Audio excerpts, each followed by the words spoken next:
sobre el salario del trabajador para que se paguen las asignaciones por parte de ANSES. Es otro tema. Sobre el dinero, sobre la asignación misma, no se hacen aportes y contribuciones. Esto dice el artículo. ¿Se entiende? Una cosa es que yo estoy trabajando y que todos los meses el empleador contribuya sobre mi nómina salarial en un 9%, de los cuales 7,5 va para el pago de asignaciones familiares, ¿sí? Y 1,5 para la prestación por desempleo. Y otra cosa es que sobre lo que a mí me pagan de asignaciones familiares yo tenga que hacer aportes y contribuciones, ¿entiende? Acá lo que dice el artículo es eso. Sobre lo que a vos te pagan de asignaciones, ese dinero es no remunerativo. No habla del salario del trabajador en actividad sobre el cual el empleador contribuye para que el Estado le pague las asignaciones. ¿Se entiende? Son dos cosas diferentes. Sobre el dinero mismo de la asignación, sobre lo que yo cobro de asignación por hijo, no, eso no tiene aportes ni contribución. ¿Sí? Entonces las agrupa de acuerdo a determinadas contingencias. En este caso, las asignaciones familiares cubren una contingencia que es la de cargas de familia. ¿Sí? No se pagan como contraprestación del trabajo realizado. Si bien es cierto que la idea y el fin del pago de estas asignaciones es igualar de alguna manera, ¿sí? el salario de un trabajador que no tiene hijos con el que lo tiene para que le alcance el dinero de la misma manera y por eso le pagan el igual remuneración por igual tarea, ¿sí? Le pagan las asignaciones, este dinero no es remunerativo. El pago de estas asignaciones no son remunerativas. Después nos habla de diferentes tipos de indemnizaciones. A ver, acá voy a disentir, ¿sí? en un tema. Las indemnizaciones no es que no son remunerativas porque vienen a cubrir una contingencia. Porque la contingencia del desempleo se cubre con la prestación por desempleo, no con la indemnización. ¿Se entiende? Son dos cosas diferentes. La prestación por desempleo también es no remunerativa, lo dice el artículo, ¿sí? Pero las indemnizaciones que se pagan, sean por vacaciones no gozadas, sean por eh,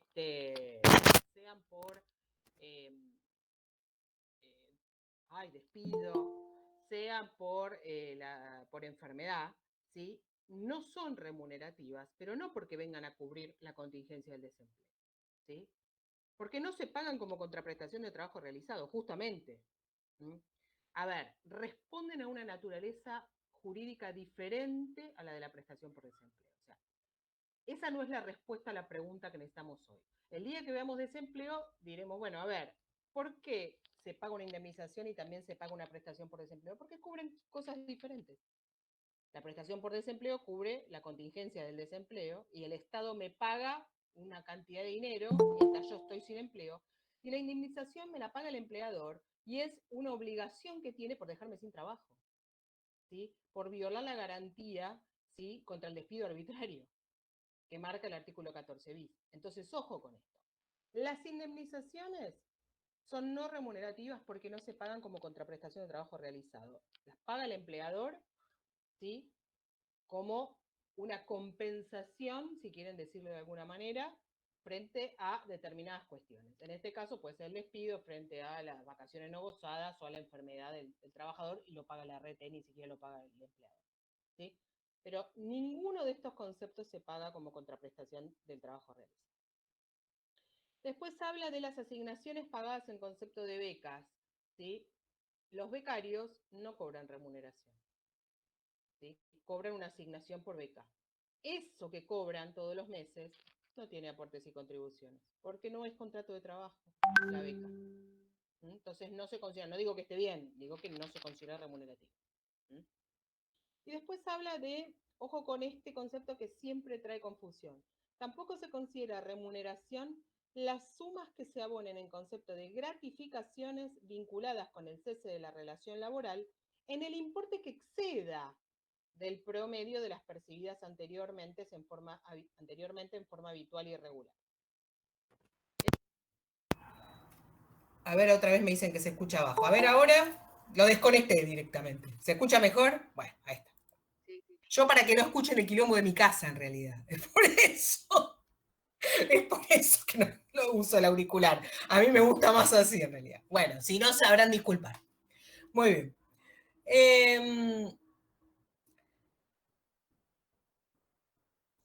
¿Se acuerdan que la clase pasada hablamos de las gratificaciones y hablamos de la habitualidad? ¿Se acuerdan de qué era la regularidad y la habitualidad y que cada cuánto la tenían que pagar para que se transformara en algo regular y habitual?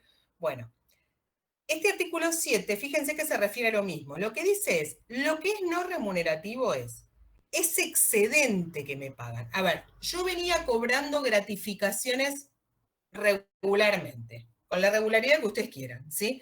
Regularmente.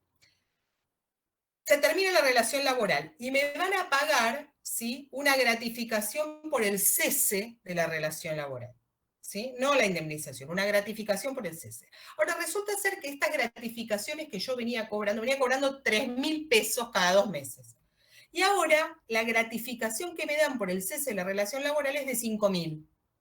Lo que es no remunerativo son esos 2.000 de excedente. ¿Sí? ¿Por qué? Porque los 3.000 yo ya los venía percibiendo como gratificación durante la relación laboral. Entonces, ojo con lo que dice el artículo, porque el artículo dice que lo que es no remunerativo es ese excedente, ¿sí? De lo que yo ya venía percibiendo. El resto sí lo es. O sea, la gratificación por el cese de la relación laboral, yo la distingo en dos. El monto, que es igual al que yo venía percibiendo antes, ese es remunerativo, es remunerativo. El excedente es no remunerativo. ¿Se entiende? ¿Sí?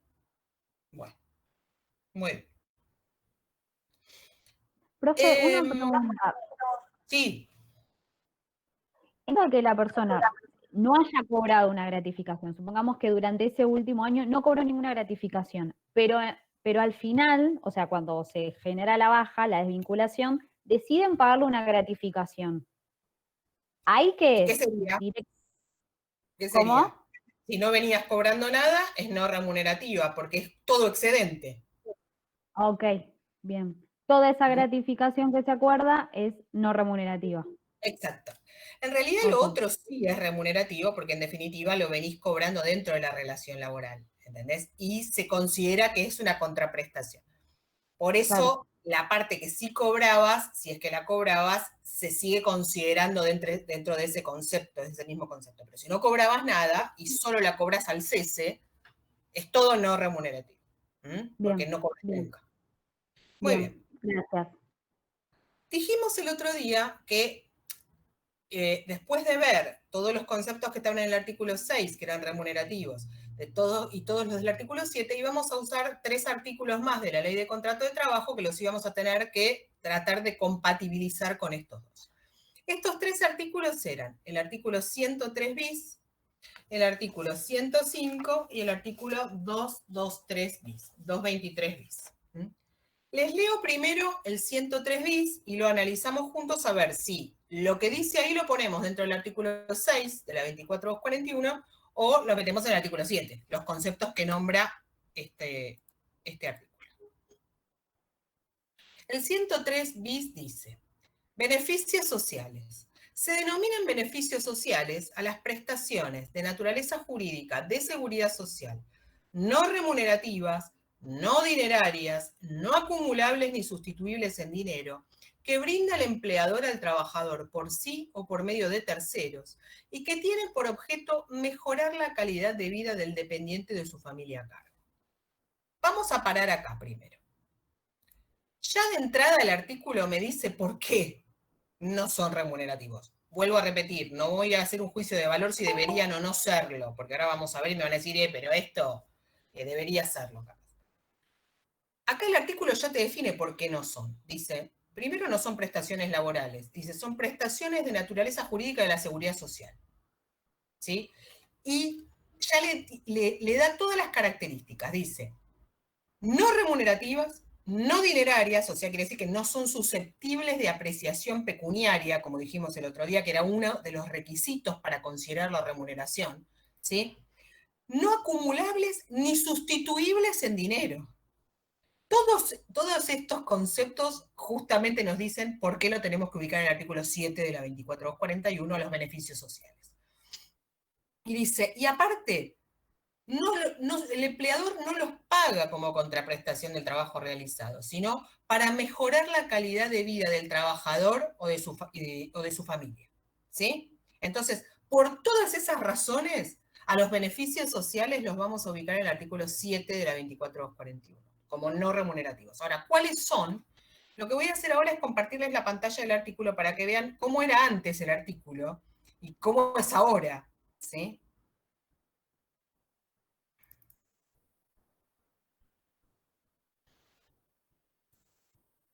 ¿Ven ahí? ¿Se ve? Sí, Bueno, sí, muy sí. bien. Fíjense acá. Acá nos habla de cuáles son los beneficios sociales, ¿sí? Ahí está. Y hay un montón de incisos, ¿ven? Ahora fíjense ustedes que acá los incisos B y C existían como beneficios sociales y sin embargo hubo una ley que los derogó. Ahora vamos a hablar de esto. ¿Cuáles son los beneficios sociales que hoy están vigentes? Estos, los servicios de comedor de la empresa, los reintegros de gastos, vamos a saltear estos, los reintegros de gastos de medicamentos y gastos médicos y odontológicos del trabajador y su familia que asumiera el empleador, previa presentación de comprobantes emitidos por farmacia, médico u odontólogo debidamente documentados, la provisión de ropa de trabajo y de cualquier otro elemento vinculado a la indumentaria y al equipamiento del trabajador para uso exclusivo en el desempeño de sus tareas, los reintegros documentados con comprobantes de gastos de guardería y o sala maternal que utilizan los trabajadores con hijos de hasta 6 años de edad cuando la empresa no cuente con esas instalaciones, la provisión de útiles escolares, ¿sí? Y guardapolvos para los hijos del trabajador otorgados al inicio del periodo escolar, el otorgamiento pago debidamente documentado de cursos o seminarios de capacitación o especialización y el pago de gastos de sepelio de familiares a cargo del trabajador debidamente documentados. A ver, todos estos conceptos, fíjense ustedes que los podemos agrupar así. Primero hablamos de reintegros. El otro día ya habíamos dicho que cuando hablamos de los viáticos, ¿se acuerdan? Que cuando ese viático estaba sujeto a una presentación de comprobante se transformaba en un reintegro y al transformarse en un reintegro dejaba de ser remunerativo. Bueno, con esto seguimos la misma línea. Habla de los reintegros de gastos de medicamentos y gastos médicos odontológicos. Ningún reintegro es remunerativo. Lo digo para que lo razonen de esta manera al momento de estudiar, es más fácil, ¿sí? Después nos habla de otros reintegros, ¿sí? De reintegro de gastos con comprobante de gasto de guardería, ¿sí? Y después nos habla de diferentes, si quieren llamarlo prestaciones, por decirlo de alguna manera, porque habla de provisión de cosas, ¿sí? Provisión de útiles, ¿sí? O el pago de un curso de capacitación. ¿Puede ser que me den el dinero para que yo pague el curso? Sí. ¿Ese dinero es remunerativo? No. Lo que debemos fijarnos acá es por qué se paga todo esto. ¿Por qué se paga o por qué se reintegra? Y la respuesta es la que nos va a decir por qué no son remunerativos. ¿Sí? ¿Se paga como contraprestación de trabajo? No. No sé si se pagan para mejorar la calidad de vida del trabajador y de su familia. La verdad que no sé si ese realmente en todos los casos se da. Pero que en casi todos estos se da el hecho de que no se pagan como contraprestación del trabajo realizado, es correcto. Por lo tanto, estarían bien ubicados en el artículo 7 de la 24241 como no remunerativos. Ahora, fíjense que hay habla de servicio de comedor de la empresa, y esto lo dejé para el final porque esto va relacionado con esto. Una cosa es que la empresa tenga un servicio de comedor y yo, sea en el comedor de la empresa o tenemos un servicio de vianda si lo comemos en la oficina, la empresa me brinde esa posibilidad como servicio. Diferente es lo que sucedía cuando existían los tickets, que algunos los habrán conocido. Los tickets canasta y los tickets restaurant, ¿sí? Eran dos beneficios sociales o pseudo beneficios sociales que estaban ubicados, ¿sí? En estos dos incisos, ¿sí? Y el sistema era el siguiente, ¿sí? El sistema era el siguiente. El empleador todos los meses te daba una chequera con una X cantidad de tickets que tenían un valor, como si fueran cheques, ¿sí? Con esos cheques vos podías ir a un restaurante a comer en horario de trabajo, ¿sí? podías usarlo para comer en otro momento, y podías ir al supermercado, tenías 2 chequeras diferentes, las que eran los ticket restaurant y los que eran ticket canasta, ¿sí? Entonces, pero sobre esos tickets nadie hacía aportes ni contribuciones, con el argumento de que en realidad se pagaban para mejorar la calidad de vida.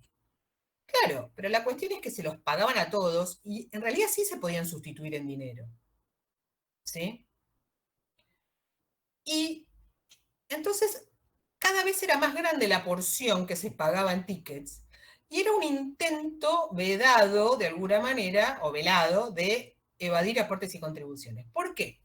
Porque sobre estos tickets solo se contribuía un 4% con destino a obras sociales. Sobre el monto de la chequera, digamos, y cada ticket eran 100 pesos, no me acuerdo, sobre todas las chequeras que me daban no había ningún tipo de aporte previsional. Entonces, esta cuestión se empezó a discutir porque no era un servicio que me prestaban, sino que era dinero que me daban. Y que de alguna manera sí tenía que ver con la contraprestación del trabajo realizado, porque en realidad, si a mí me pagan el sueldo todos los meses, yo parte la uso para ir al supermercado, por ejemplo, ¿sí? Para comprar comida. Entonces, sí, un señor Pérez, que trabajaba en el supermercado Disco, le hizo un juicio al supermercado Disco, porque lo que le impugnó fue que justamente estos que se llamaban beneficios sociales estaban considerados como no remunerativos y en realidad era un sueldo encubierto, y que era una forma del que se le daba, que se le facilitaba al empleador para evadir aportes. Bueno, este caso llegó hasta la Corte, Pérez contra Disco, y la Corte le dio la razón. Y dijeron, justamente, si lo buscan en la página de la Corte, es muy interesante el fallo, porque es el que de alguna manera le dio origen a esa ley que después derogó estos 2 incisos, ¿sí? La 26341. Donde la Corte explica el por qué en realidad no eran beneficios sociales, sino que respondían justamente a naturaleza remunerativa y que sobre esos importes debían hacerse aportes y contribuciones. Entonces, ¿qué se decidió finalmente? A ver, porque la Corte decidió en el caso de Pérez, pero no en el caso de todos los que cobraban tickets. Y le digo que era todo el mundo cobraba tickets. Y que era una política habitual que la gente pagara con tickets. Ir a comer en el almuerzo del trabajo con tickets, ir al supermercado y pagar con los tickets. Yo me acuerdo que a mí me sucedía, también me pagaron con tickets, no cuando trabajaba acá en el juzgado, pero sí en otro trabajo. Era habitual. Y era una política muy típica también de la década del 90, ¿sí? Donde se buscó, piensen ustedes que estos tickets los emitían empresas privadas, las chequeras también, ¿no? Entonces era todo parte de la misma línea política, ¿no? Bueno, la Corte decidió en el caso de Pérez y en otros tantos casos que impugnaron lo mismo. Finalmente, el Congreso se presentó un proyecto de ley que terminó siendo la ley 26341, donde se terminó derogando estos 2 incisos y se hizo una absorción gradual, digamos, de estos tickets adentro del sueldo. Lo que se decidió fue, esta ley lo que decía era que todos los meses iban a ir restando de un 10%, si antes me pagaban, no sé, 10.000 pesos en tickets, ahora lo que iban a tener que hacer era el próximo mes pagarme 9.000, pagarme después 8.000, después 7.000, hasta que todo quedara adentro del sueldo, ¿sí? Iban pasando. Esos tickets cada vez eran menos y cada vez se iba engrosando el sueldo, ¿sí? Hasta que se eliminaron, ¿sí? Se fueron absorbiendo de un 10%. De esa manera eliminaron los tickets canasta y los tickets restaurant y dejaron de ser beneficios sociales para transformarse en una parte del sueldo, en una parte de la remuneración, ¿sí? Esto es importante, ¿por qué? Porque no quiere decir que lo que dice una ley sea palabra santa, ¿sí? Fíjense ustedes que teníamos una nómina de beneficios sociales y sin embargo ahora hay 2 que ya no están más ahí. ¿Por qué? Porque alguien los discutió, ¿sí? Y porque no siempre lo que se legisla es correcto. ¿Mm? Muy bien. ¿Por qué estos conceptos no están dentro de la ley 2441? ¿No? ¿Por qué nosotros los tenemos que ir a buscar a otra ley? ¿Por qué? Fíjense ustedes, voy a volver a compartir y de paso vemos ya el artículo siguiente.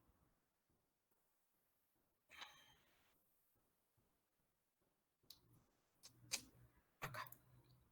Fíjense ustedes que acá abajo de todo dice artículo incorporado por artículo primero de la ley 24.700. Este artículo no existía en la Ley de Contrato de Trabajo y por lo tanto no existía en la Ley 2441, sino que fue incorporado a la Ley de Contrato, a la Ley de Contrato de Trabajo por una ley posterior a la 24241. Por eso no está en el texto de la ley, ¿sí? Porque esto salió después, este artículo. Y también es bis, fíjense ustedes que lo agregaron después a la Ley de Contrato de Trabajo, ¿sí? Por eso no está, por eso los vemos aparte, porque se incorporaron después. Vamos a ver el 105.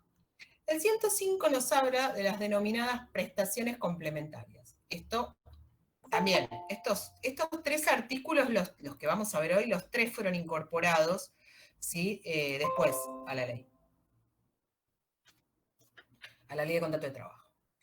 El artículo 105 dice, el salario debe ser satisfecho en dinero, especie, habitación, alimentos o mediante la oportunidad de obtener beneficios o ganancias. Las prestaciones complementarias, sean en dinero o en especie, integran la remuneración del trabajador. O sea, cualquier prestación complementaria integra el artículo 6 de la 2441, salvo las que vamos a ver ahora, que son no remunerativas. Los retiros de socios gerentes de las SRL a cuenta de utilidades del ejercicio debidamente contabilizadas en el balance. ¿Se acuerdan que cuando hablamos de sociedades dijimos que los socios no tienen un sueldo menos que trabajan en la sociedad, sino que retiran utilidades, ganancias que se contabilizan en los balances? Esos retiros de dinero que hacen los socios gerentes, ¿sí?, no se consideran remuneración. Los reintegros de gastos sin comprobantes correspondientes al uso del automóvil de propiedad de la empresa, o del empleado, calculado en base al kilómetro recorrido, conforme los parámetros fijados o que se fijen como deducibles en el futuro por la DGI. Acá hablamos de otro reintegro, ¿sí?, de reintegro de gasto de combustible, ¿sí? Y acá no importa si el auto es de propiedad de la empresa o del empleado, sino que es una forma, es un dinero que me reintegran de acuerdo al gasto que yo hice de combustible para el trabajo, ¿sí? Es un reintegro y es un cálculo que se hace especial en base a la cantidad de kilómetros recorridos, ¿sí? No es con presentación de comprobantes. En general, los parámetros, cuando hablamos de este tipo de reintegros, para saber si son remunerativos o no, los fija la AFIP, ¿sí?, en los casos dudosos. ¿Por qué? Porque válidamente podría interpretarse que un empleador paga una gran cantidad de dinero en base a esto, ¿entienden? Y no hay comprobante porque dice reintegro de gastos sin comprobante correspondiente al uso del automóvil y que podría evadir aportes y contribuciones de esta manera. Por eso dice que los casos específicos que se sustenten en este supuesto están determinados por la FIP. En ese momento era la DGI.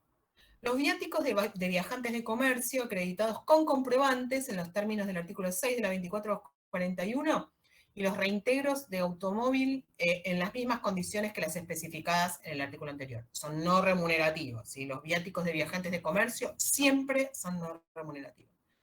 Y después dice, el comodato de casa-habitación de propiedad del empleador, ubicado en barrios o complejos circundantes al lugar de trabajo, o la locación en los supuestos de grave dificultad de acceso a la vivienda. ¿Qué es el comodato? ¿Qué es el comodato? ¿Qué es tener un teléfono en comodato, por ejemplo? ¿Saben? Profe, es como que te lo prestan, lo tenés que devolver en las mismas condiciones. Te los prestan por un tiempo. Exacto. Exacto. Es como el módem. Claro, como el módem que te presta cualquier... Como el módem, exactamente. Es un tipo de contrato que a vos te permite usar algo, te lo prestan para que lo uses, ¿sí? No te lo prestan gratuitamente, te lo prestan, ¿sí? Y vos lo tenés que devolver en las mismas condiciones. Cuando este comodato, ¿sí?, se refiere a una casa que es del empleador, ¿sí?, y que te la da porque, por ejemplo, esto pasa mucho en el sur cuando van a trabajar los petroleros, donde son los lugares donde trabajan, son lugares que no tienen viviendas cercanas. Entonces, se arman complejos ¿sí?, de la propiedad de la empresa petrolera, donde viven con un contrato en comodato las diferentes familias de aquellos que trabajan en esa empresa, ¿sí? Estos contratos, en algunos casos, son contratos de locación, cuando hablamos de una vivienda que no es del empleador, ¿sí?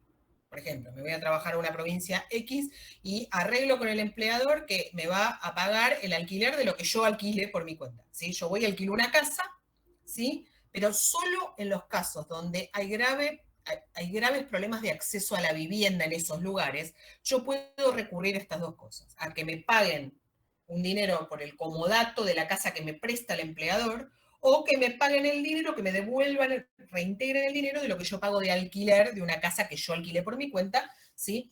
Pero tiene que darse esta condición, para que sean no remunerativos, tiene que darse esta condición de que haya problemas de acceso a la vivienda por la zona de trabajo, ¿sí? Entonces, en definitiva, todos parecieran relacionados con el dinero, pero no dejan de ser algún servicio o prestación que me dan, ¿sí? ¿Hay casos dudosos? Sin duda, ¿sí? Pero estas prestaciones complementarias, por lo menos las que nombra el artículo, son no remunerativas. Vamos a ver el 223 bis, ¿sí? Comparto de nuevo. Y ay, es el último.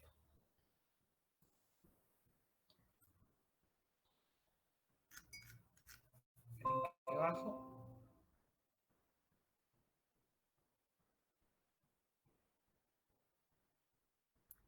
Acá. Bueno, el bis nos da acá también la pauta de que lo incorporaron después. O sea, tanto el 103 bis como el 105, que no es bis, y el 223 bis fueron incorporados por la ley 24.700. El artículo 223 bis es un artículo que se aplica mucho actualmente. Dice: se considera prestación no remunerativa las asignaciones en dinero que se entreguen en compensación por suspensiones de la prestación laboral y que se fundaren en las causales de falta o disminución de trabajo, no imputables al empleador, o fuerza mayor debidamente comprobada, pactadas individual o colectivamente y homologadas ante la autoridad de aplicación, conforme a normas legales vigentes, y cuando en virtud de tales causales el trabajador no realice la prestación laboral a su cargo. Solo tributará las contribuciones establecidas en las leyes 23.660 y 23.661.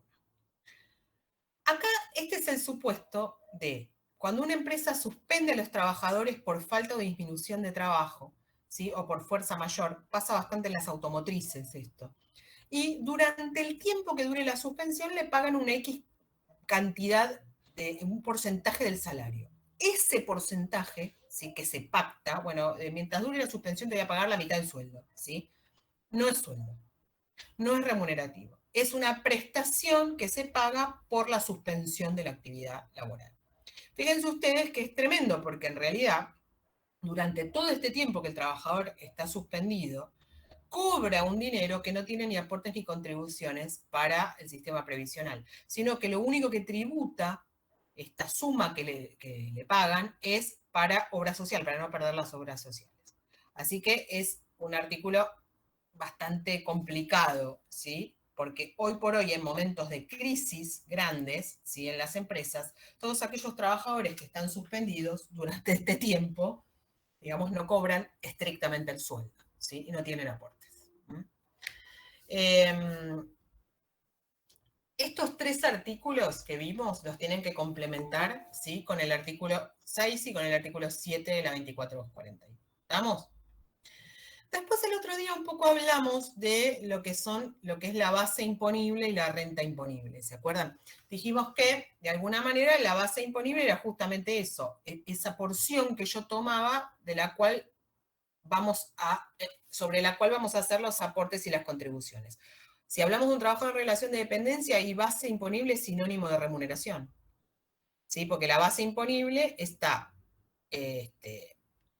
constituida por todos los rubros que están en el artículo 6, ¿sí?, sobre todos los que yo voy a hacer aportes y contribuciones, ¿sí? Entonces, base imponible justamente es el conjunto de conceptos sobre los cuales yo voy a hacer aportes y contribuciones. Y la renta imponible es lo mismo, pero la renta imponible la relacionamos con los trabajadores autónomos, ¿sí? Es justamente, ¿sí?, el importe de la categoría a la que está afiliado el trabajador sobre el cual yo voy a hacer el 11 y el 16%. Si la categoría 1 hoy por hoy tiene una renta, no sé, invento, de 30.000 pesos, esa es la renta imponible para todos los trabajadores autónomos que estén en esa categoría. Sobre esa renta yo voy a hacer el 11 y el 16%, porque acuérdense que el autónomo aportaba el 27%, ¿sí? Todo de su bolsillo, todo aporte, no hay contribución, ¿sí? Ese es el concepto de renta imponible. Ustedes lo van a encontrar también como renta presunta, que es lo mismo, ¿sí? Renta imponible o renta presunta es exactamente lo mismo. Siempre digo que la renta imponible es más arbitraria que el salario en cuanto a la determinación de aportes y contribuciones. ¿Por qué? El salario es exactamente, el 11% se calcula exactamente de todo lo remunerativo del sueldo. Y si yo gano más, el 11% es más. Y si yo gano menos, el 11% es menos. En cambio, para los autónomos, todos los que estén en esa categoría no ganan todos lo mismo. ¿Se entiende? Todos los que están afiliados a categoría 1 es porque tienen ingresos de entre tal monto y tal monto, ¿sí? Entonces, si yo estoy en este borde, o estoy en el medio, o estoy acá, de la categoría, yo pago lo mismo que el que está acá y que el que está acá. ¿Se entiende? Porque es un rango. O sea, todos los que ganen entre, no sé, o facturen entre 50.000 pesos por mes y 70.000 pesos por mes, tienen que anotarse en categoría A. Invento. Entonces, no es lo mismo el 11%, ¿se entiende? De si yo facturara 50.000 que el 11% de si yo facturara 70.000, ¿se entiende? Entonces, pero a todos los engloban en la misma categoría. Está bien, sería imposible si no, realmente cada trabajador autónomo, saber exactamente cuánto sería de aporte de 11 y 16. Muy bien. Después, cuando la ley nos habla de la base imponible, el artículo 9 está un poco desactualizado porque nos habla de los MOPRES, ¿sí? Este artículo lo tienen que interpretar de la siguiente manera. El artículo 9 de la 2441, para determinar cuánto aportaba una persona, creó una unidad de medida, para determinar cuánto aportaba, cuál iba a ser la movilidad y otros tantos usos dentro de la ley, no solo para esto. Creó una unidad de medida como si dijéramos en los metros, los centímetros, los litros. Bueno, la unidad se llamaba AMPO, ¿sí? Y después la cambiaron por otra que se llamaba MOPRE, ¿sí? Esta unidad de medida no existe más, pero el artículo sí existe y nadie lo cambió, ¿sí? Entonces, esa unidad de medida que antes se utilizaba para muchas cosas y que estaba determinada en función de un promedio entre lo que el sistema recaudaba, ¿sí?, todos los meses en concepto de aportes y contribuciones, sobre la cantidad de aportantes al sistema se hacía una cuenta, ¿sí? Una relación entre estos dos. Y eso daba el valor del MOPRE todos los meses. El MOPRE se utilizaba para el aumento de las jubilaciones, se utilizaba para los aumentos de los índices de actualización, para un montón de cosas. Y entre otras cosas, para saber cuáles eran los límites sobre los cuales se iban a aportar. Hoy por hoy esta unidad de medida no existe más. Entonces, ¿cómo sabemos nosotros cuáles son los topes de la base imponible? Tenemos topes, o sea, hay un sueldo máximo sobre el que se aporta y hay un sueldo mínimo sobre el que se aporta, ¿sí? Quiere decir que quien gane más de una determinada suma va a aportar el 11% de hasta un tope, y quien gane menos, ahora les voy a decir cuáles son los montos de determinada suma, va a aportar el 11% de esa suma, así gane menos. Hay un tope mínimo de la base imponible y un tope máximo. ¿De dónde sacamos esto? Cuando se sancionó la ley de movilidad en su momento, en el 2009, la 26417, fue ahí que se eliminó el MOPRE. Y a partir de ahí se estableció que era una facultad, sí, del ANSES determinar, a partir de lo que dice la Secretaría de Seguridad Social, cuáles iban a ser los límites mínimos y máximos de la base imponible. Que esto se va corriendo en función de los aumentos de las jubilaciones también. Digamos, el aumento de estos límites mínimos y máximos de la base imponible corre la misma suerte que los porcentajes de aumentos de las jubilaciones. Hoy por hoy, la resolución que rige a partir de septiembre de este año, ¿sí? Para saber cuál es hoy el tope, es la resolución 325 del 2020, resolución ANSES 325 del 2020, ¿sí?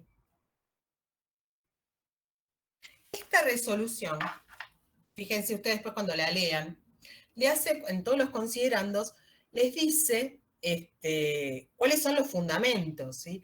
Todos los marzos, junios, septiembres y diciembres se dicta una resolución que va estableciendo los nuevos límites. ¿Por qué? Porque las jubilaciones en épocas normales aumentan en marzo, junio, septiembre y diciembre. Entonces, esto sigue la misma suerte. En la misma suerte que, digamos, los mismos aumentos son para las rentas de las categorías, para el haber mínimo, la jubilación mínima, la jubilación máxima. Esta resolución, cuando ustedes la lean, se van a dar cuenta que nos va a dar muchos datos que nos van a servir para las clases siguientes. Entre ellos nos dice hoy cuál es la jubilación mínima. ¿Sí? Nos dice, bueno, hoy nadie va a ganar menos de 18.128,85. Esa es la jubilación mínima. Esta resolución la tienen que bajar, la tienen que tener, sí o sí. ¿Sí? La bajan ahí de Infolet. También nos dice cuál es la jubilación máxima hoy. Dice, bueno, la jubilación máxima a partir de septiembre es 121.990,04. Nadie puede ganar una jubilación mayor a eso. Y después el artículo que me importa hoy, ¿sí? Que no me importa tanto el del haber mínimo porque esto lo vamos a ver después, que quizás cuando uno le calcula en la jubilación no llega a alcanzar el mínimo, el Estado te garantiza esta jubilación mínima, ¿sí? Pero para hoy no me sirve. El artículo 3 de esta resolución lo que me dice es, las bases imponibles, mínima y máxima, previstas en el artículo 9 de la 24.241, conforme lo establecido en el decreto 692 del 2020, quedan establecidas en 6.105,79 es la base mínima y pesos 198.435,52 la base imponible máxima a partir del 1 de septiembre. ¿Cómo traduzco esto? ¿Vieron? Esto es más fácil explicarlo así. Hoy por hoy, el sueldo máximo o la base imponible máxima sobre la que se aporta es 198.435,52. Y si yo gano 220.000, vos vas a pagar el 11% de 198.435,52. Porque ese es el sueldo máximo, el tope máximo de la base imponible hoy. Para aportes, solo para aportes. ¿Se entiende? La base imponible era el conjunto de conceptos sobre los cuales yo calculaba el 11 y el 16. ¿Sí? El 11 que yo como trabajador me van a descontar y el 16 que va a poner de su bolsillo el empleador. Ahora, si mi sueldo es mayor a lo que hoy es el sueldo máximo, no el salario mínimo vital y móvil, no tiene nada que ver con esto. Hoy el salario máximo a los fines de este tema de aportes al sistema previsional es 198.435,50. Y si yo gano más de eso, solo voy a hacer el 11% de 198.435,52. ¿Está? Hoy. Hace 3 meses era otra la base imponible máxima y hace 6 meses era otra, porque cada 4 meses esto va a cambiar. En realidad 4 veces al año, no cada 4 meses. Cada 3 meses. Muy bien. ¿Por qué digo que es solo para aportes? Porque el límite máximo de la base imponible solo se impone a los aportes. Esto quiere decir que si yo gano 220.000 pesos, mi empleador contribuye el 16% de 220.000 pesos. O sea, la base imponible máxima es solo para aportes. No hay tope máximo para las contribuciones. ¿Sí? Esto lo tienen que tener en claro, ¿sí? El empleador siempre contribuye sobre la totalidad del salario, sea cual sea. Ahora, si yo gano 220.000 pesos, dijimos que me van a descontar el 11% de 198.000 y monedas, ¿sí? El resto del sueldo, ¿tiene aportes? No. ¿Me lo llevo a casa? Sí. ¿El día que me calculen la jubilación, me la van a calcular sobre un salario de 220.000 pesos? No. ¿Por qué? Porque no hice aportes sobre la totalidad. ¿Se entiende? Eso me baja el promedio. Esto se discute judicialmente también, porque en definitiva yo no elegí el tope máximo tampoco, ¿sí? Pero el día que administrativamente me den la jubilación, me la van a dar sobre la base del promedio del salario de los últimos 10 años, y si yo siempre superé el tope, porque tenía sueldos muy buenos, no me van a calcular más que sobre el tope, que fue sobre lo que efectivamente yo aporté, ¿sí? Muy bien, también existe un tope mínimo, ¿sí? Hoy por hoy el sueldo mínimo sobre el que se aporta son 6.105,79. Uno dice, bueno, es impensable que alguien gane menos de esta cantidad. Siempre hablamos de algo mensualizado, ¿no? Ahora, ¿puede ser que alguien no trabaje todos los días, qué sé yo, y gane menos de esta plata? Sí. Aunque gane 5.000 pesos por mes, sus aportes van a ser el 11% de 6.105,79. Es injusto y sí, es injusto. Pero así como existe un tope máximo, también existe un tope mínimo para los aportes. ¿Se entiende? Nadie aporta por un sueldo menor a 6.105,79, así gane menos. Mensualmente, ¿no? Las contribuciones no eran el 18 o el 20. Ah, miren. Qué buena pregunta. Yo estaba esperando que alguien me hiciera esa pregunta. Me dicen, ¿las contribuciones no eran el 18 o el 20 según la actividad o estoy mal? ¿Para qué eran el 18 o el 20? Yo tengo una ley acá que me dice que son el 16 y el 11, ¿no? El 16 la contribución y el 11 el aporte. ¿Se acuerdan por qué el 18 o el 20? ¿Qué tenía que ver esto? A ver, dos temas. Punto 1. Una cosa es hablar del financiamiento de toda la seguridad social, ¿sí? Y después está lo que cada ley diga en función de cada subsistema cuánto se aporta. O sea, una cosa es cada ley y otra cosa es el total. Por otro lado, durante toda la historia del sistema previsional, hemos tenido un sistema de reducción de contribuciones patronales, ¿sí? de aportes y contribuciones, en función de determinados beneficios que se le han otorgado, ¿sí? a los empleadores que, por ejemplo, contraten a trabajadores de más de 45 años, o que tengan una empresa de servicios, o que sea una institución educativa. Entonces, está perfecto el concepto de lo que me acaban de decir, pero la diferencia en lo que se aporta en total o lo que se contribuye está dada en función de estos beneficios que tienen, de acuerdo a la naturaleza de la actividad o de la empresa, ¿sí? De acuerdo a periodos determinados. El sistema de reducción de contribuciones se vio primero en el decreto 814 del 2001, que fue derogado hace poco por la ley 27541, que modificó este cuadro. Entonces, ustedes cuando les pregunten, lo que tienen que hacer es lo siguiente. ¿Cuánto aporta un trabajador del sistema previsional? El 11%, sin duda. ¿Cuánto contribuye el empleado del 16%? No, pero el cuadro dice... Perdón, tenemos que hacer una salvedad. Sí, la regla es esta, pero si la empresa es de servicios o tomó a alguien de más de 45, vamos a aplicar el otro criterio, donde hablamos de la reducción de las contribuciones patronales. ¿Se entiende? Entonces, ojo, cada ley específica dice un porcentaje que tiene de aportes y contribuciones. Ahora, una vez que yo analizo el sistema en su totalidad, tengo que empezar a ver estas salvedades. Y voy a llegar a la conclusión de este cuadro que nos da la última ley que derogó el decreto 814. Que esto es lo que la doctora, siempre lo digo, en Facebook publica, que dice el módulo amorfo, ¿sí? El módulo amorfo, fíjense, búsquenlo cuando está en Facebook. La doctora Chipoleta el otro día publicó justamente la derogación del decreto 814, que ella ya le decía, el módulo amorfo era esto, este sistema donde iba reduciendo proporcionalmente las contribuciones, ¿no? Y dice, derogaron el módulo amorfo y me pusieron otro módulo amorfo.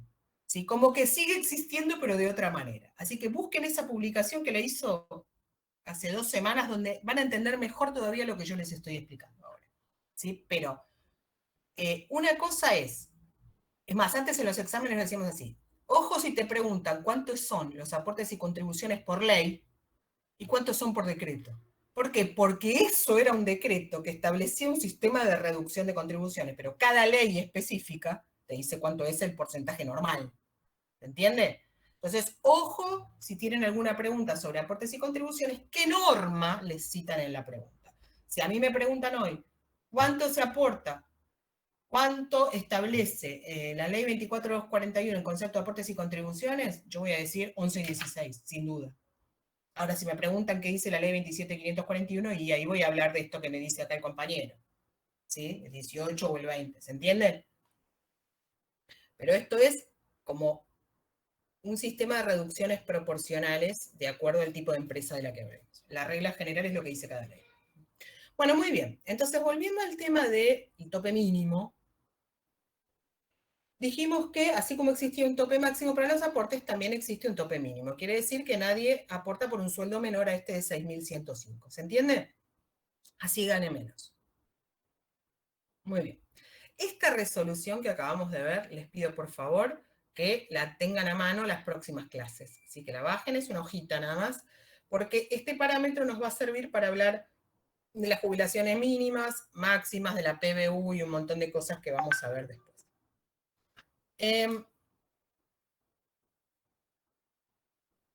Muy bien. ¿Qué pasa si una persona tiene dos trabajos y tiene dos sueldos? Y entre los dos supera, ¿sí?, el importe, por ejemplo, el tope máximo, ¿sí? En ese caso, AFIP igual, en función de las declaraciones de los empleadores, está al tanto, digamos, de estos dos ingresos.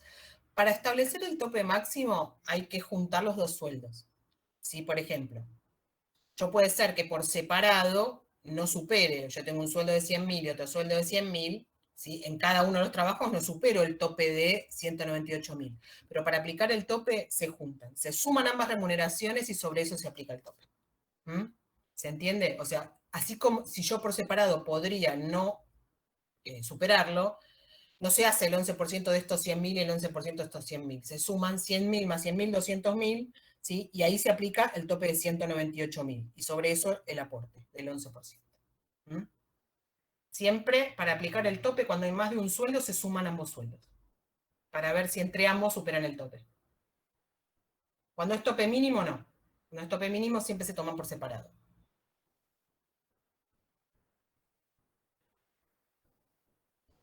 Esto es de alguna manera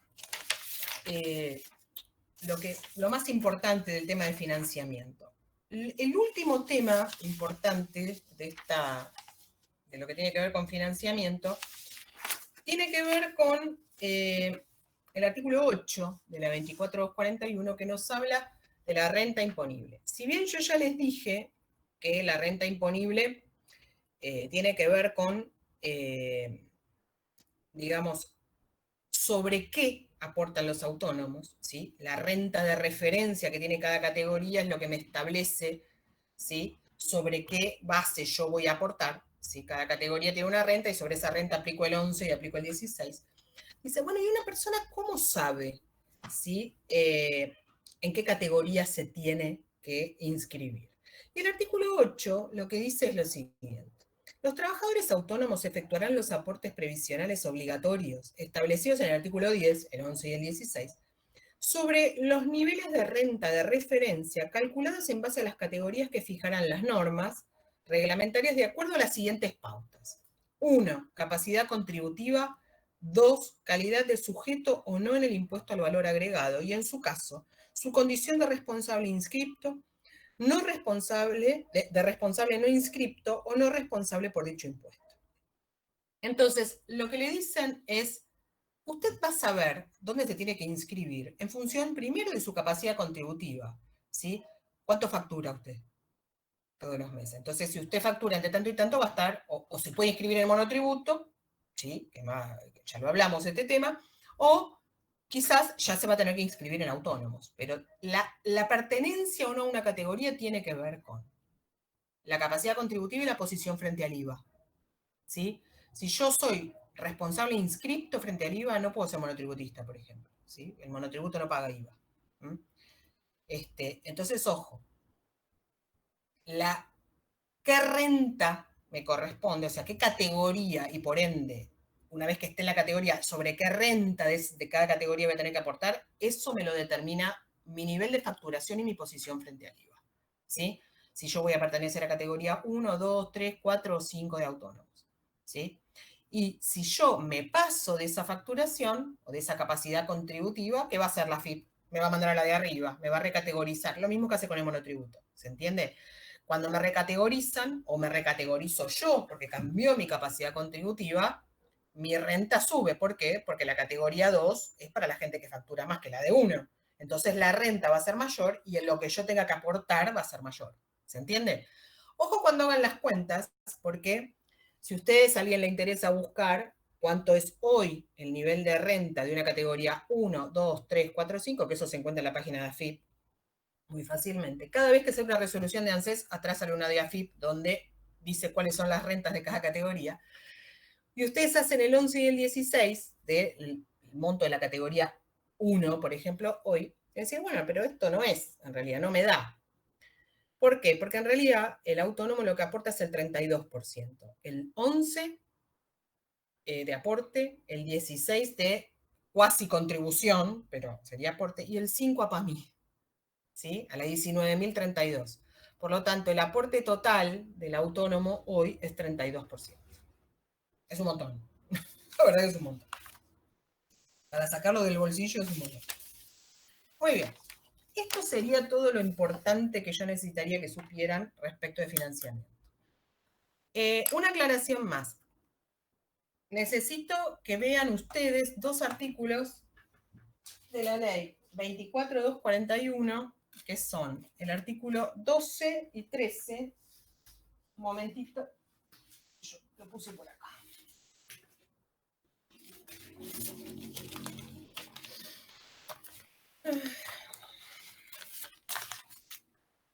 Acá.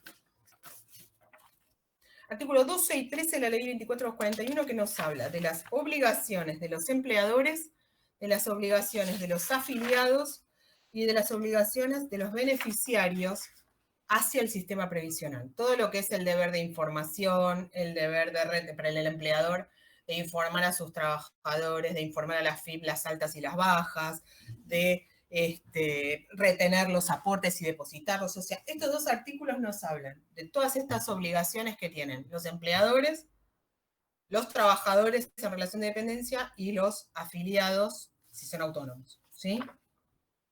No tiene demasiado problema esto, así que lo pueden ver solos. Lo que quiero que empecemos a ver, que no lo vamos a ver en gran profundidad, pero es importante que tengan el concepto, es el tema de los regímenes especiales y diferenciales, que están en el final de la bolilla 4, pero yo les dije que lo íbamos a ver aparte.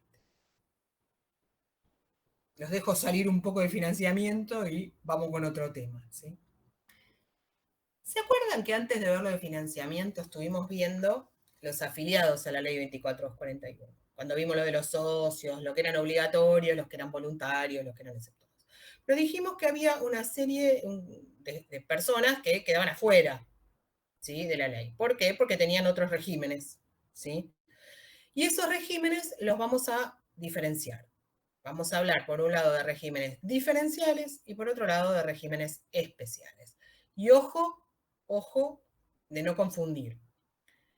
Voy a compartir pantalla, vamos a ver algunos conceptos de esto, ¿sí? Y los vamos a diferenciar claramente para que ustedes los puedan ver.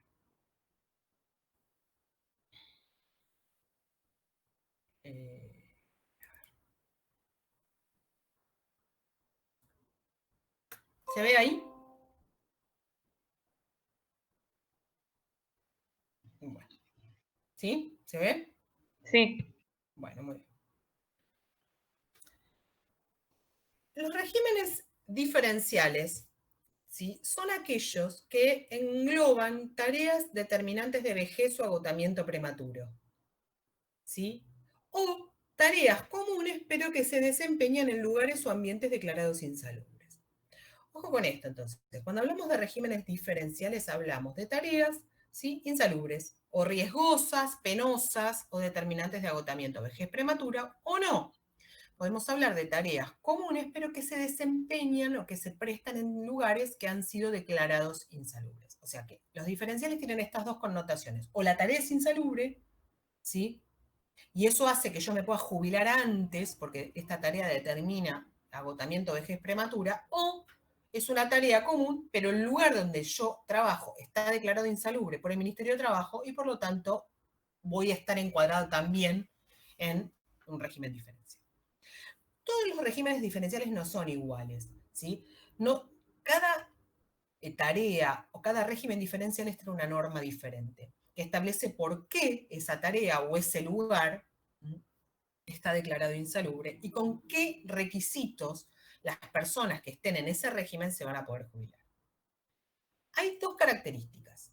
Por un lado tienen o una atenuación de los requisitos, quiere decir que se van a jubilar con menos edad o pueden ser ambas cosas o no, o menos años de aportes, menos años de servicios, ¿sí? O lo que puede suceder es que le bonifiquen el tiempo efectivo de servicio. Eso quiere decir, por ejemplo, lo que pasa con los pilotos. Los pilotos es cada 400 horas de vuelo se considera, no sé, un día de trabajo. ¿Se entiende? Entonces, muchas veces, en realidad, un día de trabajo es equivalente a un día y medio. ¿Se entiende? El tiempo no corre cronológicamente de la misma manera.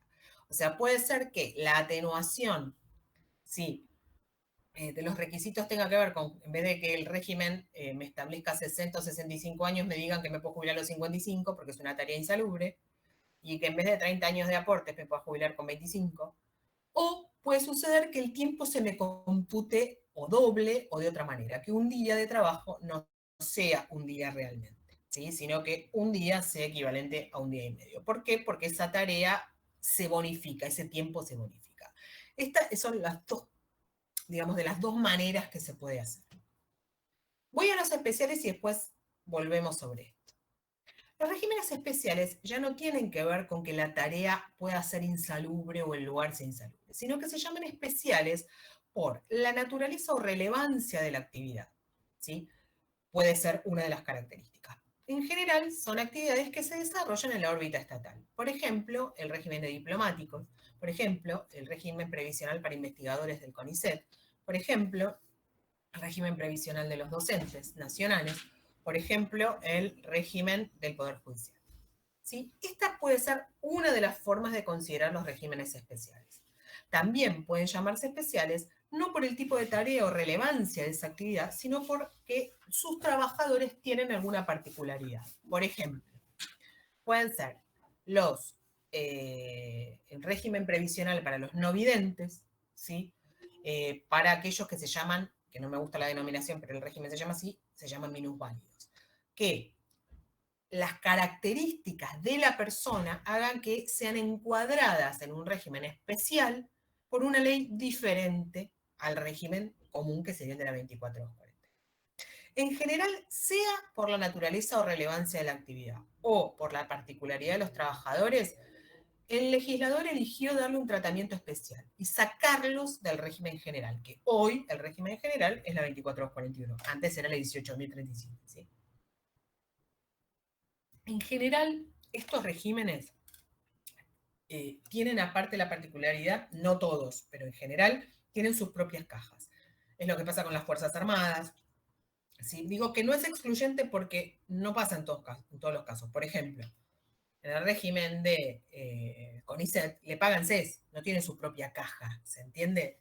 Tienen solo una ley diferente que tiene ciertas características diferentes por la relevancia de la actividad. Pero en algunas de ellas tienen cajas propias, en otras no. Y la otra característica que suelen tener la mayoría de los regímenes especiales es la movilidad, que esto también lo hablamos, que tampoco es excluyente.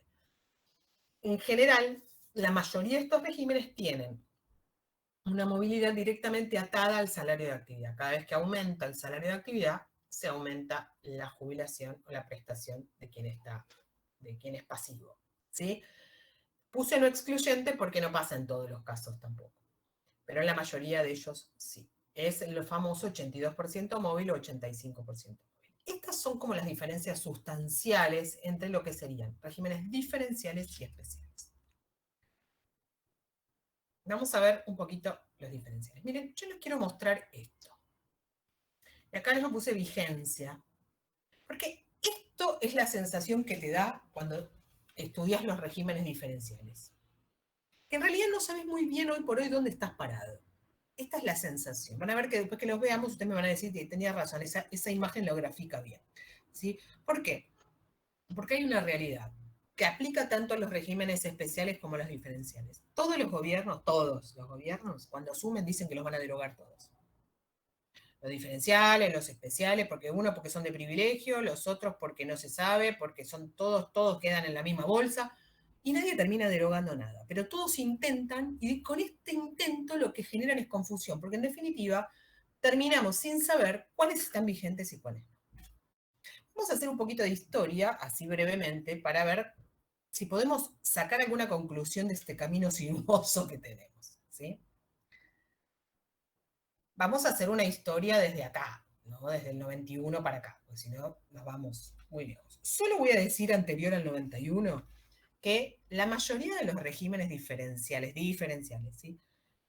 Fueron creados a partir de la década del 40, pero la mayor proliferación se hizo en la década de los 60 y principios de los 70, donde se establecieron condiciones diferentes, ¿sí? Para determinadas tareas insalubres. Esto va de la mano de los logros que se han obtenido en el reconocimiento de derechos sociales para los trabajadores, ¿sí? El reconocimiento de una jornada limitada, el reconocimiento de tareas que no son iguales que otras, o que pueden generar una consecuencia en la salud del trabajador que no se genera con otras tareas.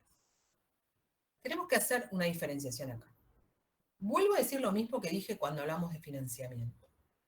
Yo estoy analizando la existencia de regímenes diferenciales a los fines previsionales, no a los fines laborales. O sea, una tarea puede considerarse insalubre dentro del marco del derecho laboral y sin embargo no tener un régimen diferencial, ¿sí? O sea, el análisis lo hago por separado. Yo acá solo analizo si existe este régimen diferencial por una tarea X que prestó un trabajador que se quiere jubilar, para ver si lo puedo jubilar con menos edad o menos años de aporte. Nada más que para eso. ¿Qué pasó? En el año 91 ya existían un montón de regímenes diferenciales. A ver, si yo hoy tuviera que nombrar, regímenes diferenciales. ¿Ustedes cuáles creen que son tareas que hoy podríamos encuadrar, ¿sí?, en un régimen diferencial? El que sean insalubres. ¿Los trabajadores del subte? No. ¿No? No, profe, el personal que, digamos, los basureros y las personas que trabajan en call center creo que también, ¿no? Frigoríficos. Muy bien. Vamos por partes, ¿sí? Acá me pone, cuando hablamos de, ¿cómo es? De la docencia, no. La docencia es un régimen especial. Puede ser insalubre por momento, pero está considerado régimen especial y no diferencial.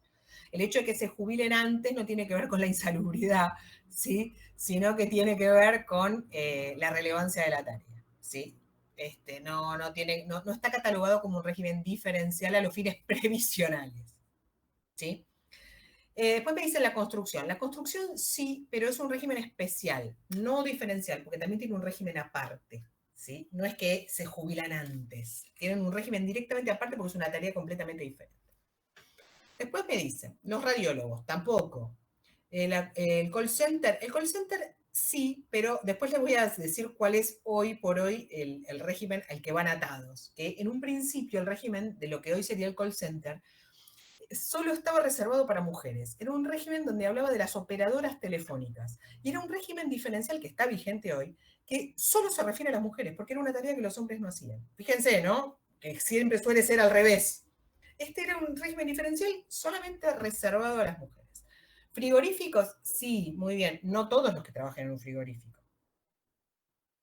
Porque puede ser que yo haga tareas administrativas en un frigorífico, y en ese caso no, ¿sí? Minería, sí. Casi todos los trabajos de la industria minera, sí. Y sobre todo aquellos que estén en contacto directo con la extracción de minerales, ¿sí? Los radiólogos, dije que no, ahora lo vamos a ver, porque no es lo mismo la radiología que la radioscopía. Que el radiólogo tenga una jornada limitada de trabajo o una limitación en cuanto a la exposición a los rayos X es un tema. Que se jubilen antes es otro tema.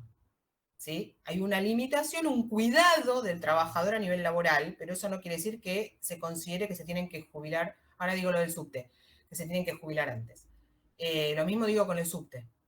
Ahora lo charlamos. La radioscopía, sí. La radioscopía, que yo tampoco lo sabía, tiene una diferencia con la radiología porque, no sé si alguien me podrá ilustrar más, la radioscopía tiene que ver con la exposición a los rayos X, pero cuando uno hace estudios que sobre partes más profundas del cuerpo, digamos, de las tomografías computadas, ¿cómo se llama?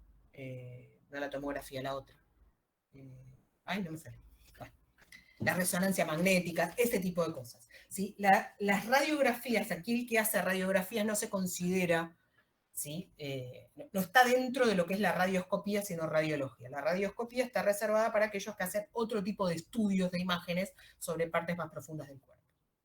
El subte, ¿por qué no? El subte era un régimen diferencial, sobre todo para los que, claro, el tema con el subte es el siguiente. Tenían un régimen diferencial para todos aquellos que eran, por ejemplo, conductores de subtes o técnicos, si hacían mantenimiento en el subte, pero no, por ejemplo, los que trabajaban vendiendo los boletos. Entonces, ellos tienen una jornada laboral reducida, es lo mismo que le pasa a los radiólogos, pero hoy por hoy lo que era el régimen diferencial para el subte no existe más. Hoy por hoy, las certificaciones de servicios se expiden de acuerdo al periodo en que fueron realizados los trabajos. Si el trabajo en el subte, hoy por hoy le tienen que certificar, no sé, 30 años de aportes o 30 años de servicios a una persona que trabajó siempre en el subte, hubo un periodo de esos servicios que tenía régimen diferencial porque existía en ese momento el régimen diferencial, en la década de los 80. Entonces, ese periodo de tiempo que estuvo mientras el régimen existía se considera diferencial. ¿Sí? Ahora no. Lo posterior no. ¿Sí? Está diferenciado. Hoy por hoy no tienen. Sí tienen una jornada reducida, pero no tienen trabajo diferencial. No está considerado régimen diferencial a los fines jubilatorios. ¿Sí? Los basureros sí. Bueno, a ver, termino con los del subte. Dice, tienen una jornada laboral reducida de 6 horas por trabajar en un ambiente insalubre. No todos trabajan en un ambiente insalubre. Tienen una jornada laboral porque es una tarea que se presta en un lugar especial, es cierto, porque trabajar bajo la tierra supongo que durante un montón de horas no debe ser nada agradable, y menos si estás en contacto permanente. Pero no es lo mismo ser conductor de subte que vender en la boletería, ni que ser técnico, ni que estar en las vías. ¿Sí? Entonces, vuelvo a repetir, la consideración que yo hago es la existencia de hoy un régimen diferencial a los fines de poder jubilarse antes, nada más. No de si deben o no deben, si el lugar es insalubre. Y con respecto a la declaración de insalubridad, la declaración de insalubridad también se hizo de acuerdo a lo que en ese momento se considera un ambiente insalubre. Y hoy por hoy está discutido en quién tiene la facultad para declarar la insalubridad de los ambientes. Si hoy está suspendida esa facultad, como está suspendida la movilidad, como están suspendidas un montón de cuestiones, ¿sí? Pero la facultad siempre fue a nivel nacional, fue una facultad ministerial, y no una facultad ni de la ciudad ni del ministerio, ni de las provincias. Así que ojo con esto. Pero este tema es como que da para mucho. Los basureros, me dicen, sí, los recolectores de residuos tienen un régimen diferencial, como los colectiveros, ¿sí? También los taxistas. Los taxistas, aunque sean autónomos también. O sea, no hay solo regímenes diferenciales para relación de dependencia, puede haber alguno autónomo, ¿sí? Los micros de larga distancia, de corta distancia. A ver, ¿qué más se les ocurre?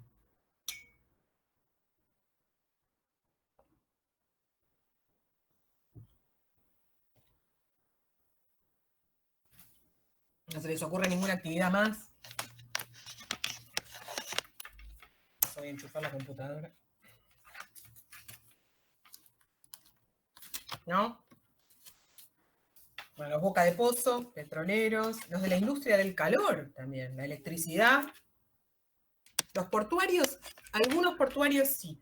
Pasa que es un régimen que está bastante desactualizado, igual que el de los ferroviarios. ¿Por qué? Porque ahora lo vamos a ver, que hay ciertos puestos de trabajo, ¿sí?, que no existen más, ni en los portuarios, ni en los ferroviarios, qué sé yo, los ferroviarios, el que hacía el cambio de la barrera, de la, ¿cómo se llama?, de la vía, o el foguista, que era el que metía el carbón adentro de la locomotora. No existen más, y sin embargo los regímenes no se actualizaron. Me preguntan las fuerzas de seguridad. Ojo acá, las fuerzas de seguridad son regímenes especiales, no diferenciales. Acuérdense, no son insalubres. Es un tipo de actividad diferente. Las curtiembres sí, pero no todos los que trabajan en una curtiembre, ¿sí? Entonces, hay que ver. Hay algunos regímenes que tienen específicamente por actividad, y hay otro decreto que nos habla en general de algunas actividades insalubres cuando se prestan en determinadas condiciones. Voy a eso, ¿sí? Vamos a ver primero lo de la derogación.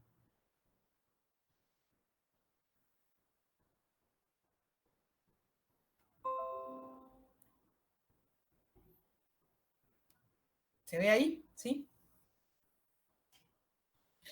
En el año 91 se intentó derogar todos los regímenes diferenciales, todos los que existían, con un decreto. Cada régimen diferencial en general está establecido en un decreto diferente o en una ley diferente. Hay decretos, leyes, hay una mezcolanza tremenda. La ley 23.966, también es del año 1991, ¿sí? Lo que hizo fue derogar, fíjense ustedes la diferencia temporal, ¿no? Derogar a partir del 31 de diciembre del 91 toda norma, ¿sí?, que modifique los requisitos y condiciones de la ley 18.037 y del decreto 1645 del 78. Y dejó sin efecto el decreto anterior. Yo no quiero que sepan todas estas normas, yo quiero que vean ustedes cuál es el vericueto legal de todo esto. Creación de una comisión bicameral para el análisis técnico de los regímenes diferenciales, que debía expedirse antes del 31 de diciembre del 91. O sea, acá hay dos temas principales. Primero, la derogación de todos los regímenes diferenciales, ¿sí?, se hizo o se pretendió hacer, ¿sí?, a partir de una derogación genérica. Dicen, bueno, vamos a derogar todas las normas que modifiquen los requisitos de las leyes generales. En ese momento, la ley general era la 18.037. Y el decreto 1645 era el régimen general para los municipales. Entonces dijeron, bueno, vamos a derogar todo de un plumazo. Esta fue una ley ómnibus, ¿sí? Derogamos todo. Pero a su vez, vamos a crear una comisión bicameral para que analice cuáles regímenes deberían estar vigentes. Pero esta comisión bicameral debe expedirse antes del 31 de diciembre del 91. No sucedió. La ley 24.017 prorroga por un año la función de esta comisión bicameral. Dice, bueno, le vamos a dar un poco más de tiempo para que nos diga, ahora que derogamos todo, cuáles, mientras tanto, ¿qué pasa? ¿No? O sea, la gente que se quería jubilar. Vamos a ver cuáles deberían estar vigentes. Y autorizaron a una prórroga por 180 días a partir del 1 de enero del 92, acuérdense que la derogación era a partir del 31 de diciembre del 91, de todos los regímenes diferenciales que existían, especificando las normas. Algunos quedaron en el medio sin restituirse la vigencia. Después dijeron, bueno, pero para que la comisión bicameral pueda informar, digamos, cuáles regímenes deberían estar vigentes, bueno, le vamos a encomendar al Poder Ejecutivo que haga un análisis técnico para que le informe a la comisión bicameral cuáles son los regímenes que en realidad deberíamos tener diferenciales, porque capaz que hay algunos que no se justifican.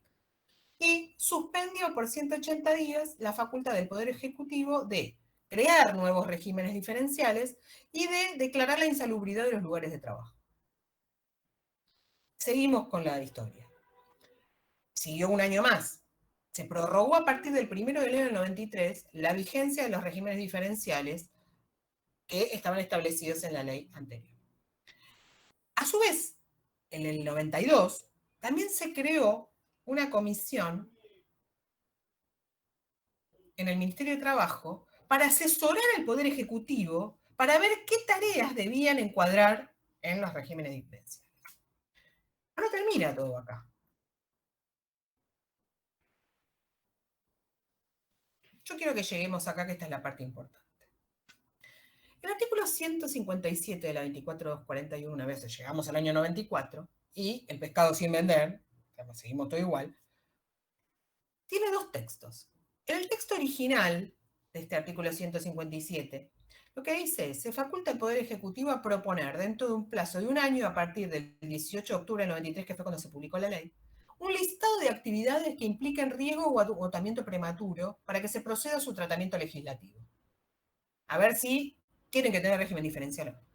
Y vamos a mantener por tiempo indeterminado todos los regímenes que estaban enumerados en la 24.017 y la 24.175, que eran casi todos los regímenes diferenciales, hasta que el Poder Ejecutivo proponga este listado y se trate de una vez cuáles deben estar vigentes. Por lo tanto, lo que dijo es, hasta tanto esto no se cumpla, van a estar vigentes. Y así estamos hoy. En el año 2007, o sea, pensemos que hablamos de fines del año 93, en el año 2007 se cambió el texto de este artículo. Y se sustituyó entonces el último párrafo del 157 y se dijo, establece que el Poder Ejecutivo Nacional, para cualquier aplicación de las facultades previstas en este artículo y en las leyes citadas, debe contar con un informe de la Secretaría de Seguridad Social. O sea, listo.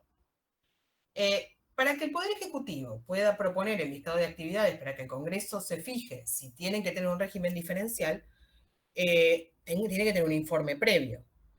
Para ese informe necesitamos que la Secretaría de Seguridad Social le efectúe un relevamiento de las tareas para que el Poder Ejecutivo le pueda informar al Congreso a ver si los regímenes tienen que estar vigentes. Mientras tanto, están todos vigentes. Y después se siguieron creando diferentes comisiones, ¿sí?, que iban prorrogando por un año, ¿sí?, esta facultad de que alguien tiene que hacer el listado y el Congreso lo tiene que tratar y fijarse cuáles son los regímenes que tienen que estar vigentes. Lo último que tenemos es que en el año 2018 salió una resolución del Ministerio de Trabajo donde se creó una comisión técnica permanente sobre regímenes diferenciales como órgano consultivo que va a entender, analizar y expedirse sobre cuestiones técnicas relativas a estos regímenes. Y en un plazo de un año, que ya estaría vencido, desde su conformación tenía que elaborar un informe sobre las tareas que merecerían un tratamiento diferencial, debiendo indicarle la edad jubilatoria, los servicios, cuánto iban a aportar, etcétera, etcétera. Muy bien. Llegamos al día de hoy con varias cuestiones. Punto 1. Los regímenes diferenciales están vigentes por el artículo 157 de la 24.241, artículo texto del año 2007, que dice que mientras tanto no se cumpla con esto del listado y salga una ley donde diga cuáles son los que tienen que estar vigentes, están todos vigentes, ¿sí? O sea que lo que nosotros en derecho decimos, hay una prórroga sine die, sin tiempo. Y en esta prórroga sin tiempo, que todos consideramos que esto hay que revisarlo porque hay regímenes que están desactualizados y mucho, en esta prórroga sine die empiezan a pasar cosas, ¿sí?